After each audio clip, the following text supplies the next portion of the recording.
Hey everyone, Turd Flinging Monkey, how you doing? I'm making this video in response to all the recent infighting within MGTOW and the men's rights movement, and to expand upon the concept of self-actualization that I touched upon in my last video regarding the manosphere. In a sense, infighting within the manosphere is natural and expected.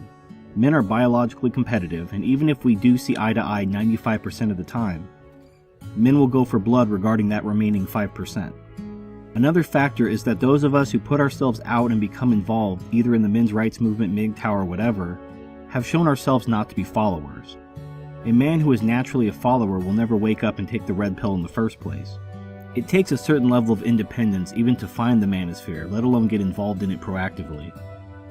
This independence is necessary for the movement, but it's also going to cause us to come to blows over minor issues. Call it ego, call it masculine dominance, call it whatever, it's a fact of life for men. The easiest way to unify men is with a common enemy. This is why anti-feminist channels have far more subscribers than either men's rights or MGTOW channels.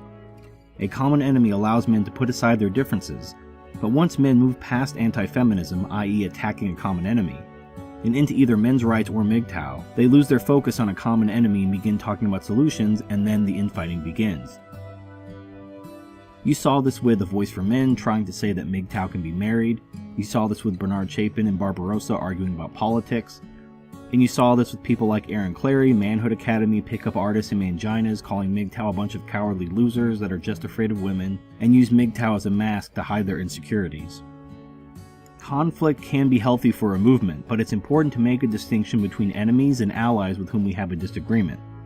I think the best way to alleviate disagreements between allies is to have a healthy respect for the concept of an individual's self-actualization. Enemies will remain enemies, but they will be much easier to identify.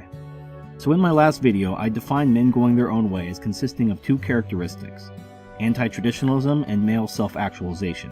This is where the whole married MGTOW controversy comes from. MGTOW isn't just self-actualization. It also includes a rejection of traditionalism because it is inherently at odds with self-actualization. A man who gets married is owned by his wife and controlled by the state. One could argue that a man's self-actualization could be to serve as a slave and a utility, but that's a contradiction. By that logic, a male feminist is a MGTOW because he's going his own way as a pussy-worshipping mangina simp. However, the concept of self-actualization is very personal and may not conform to your idea of what a self-actualized man should be. And that's another point of contention, but unlike the married MGTOW contradiction, it's not contradictory, but it's merely a matter of preference. For example, if I were to ask 10 people what they would do if they won the lottery and were millionaires tomorrow, I would get 10 different answers. Now, I'm not talking about what they would buy, or where they would move, but what would they do? How would they spend their days, weeks, months, and years after all their bills are forever paid and they can do anything? How anyone, including you the listener, answer that question says a lot about your concept of self-actualization. One man might want to drive sports cars and snort cocaine off the breasts of supermodels like Charlie Sheen, and another man might want to retire to a cabin in the woods and never see a human face again.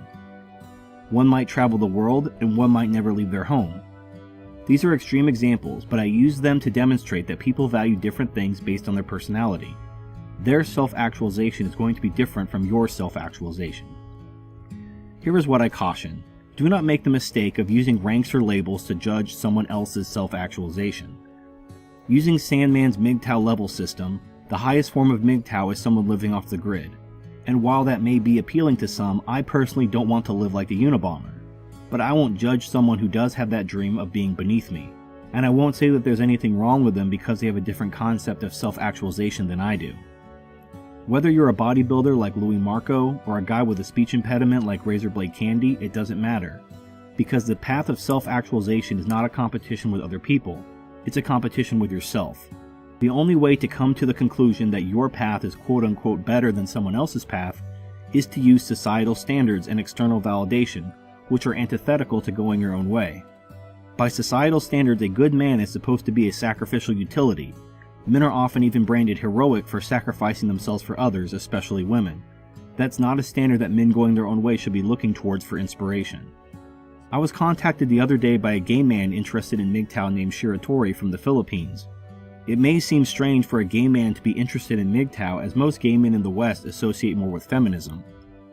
But he was trying to learn more about male and female nature, and I think that MGTOW's message of anti-traditionalism and self-actualization may fit more in line with a gay man living in a traditional country like the Philippines than feminism's message of perpetual victimhood and entitlement.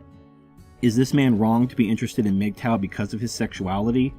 No, I wish him all the best, and I bring up this anecdote to show how different the paths of self-actualization can be. It's fine to be a self-actualized MGTOW and be proud of it. However, realize that your concept of self-actualization is not universally better than another concept. It's just like having a preferred genre of music, of ethnic cuisine, of entertainment. It's all based on personal preference and opinion. Be proud of your accomplishments, and be ready to mentor those who seek a similar path. But don't judge those who do not choose your path as beneath you or wrong. There is no right or wrong answers in the question of self-actualization, because you are the only author to the question, and thus whatever answer you give is the right answer for your life. Be in control of your own life. Function at your highest capacity, and accomplish your dreams and goals. If you're doing all these things, what else matters?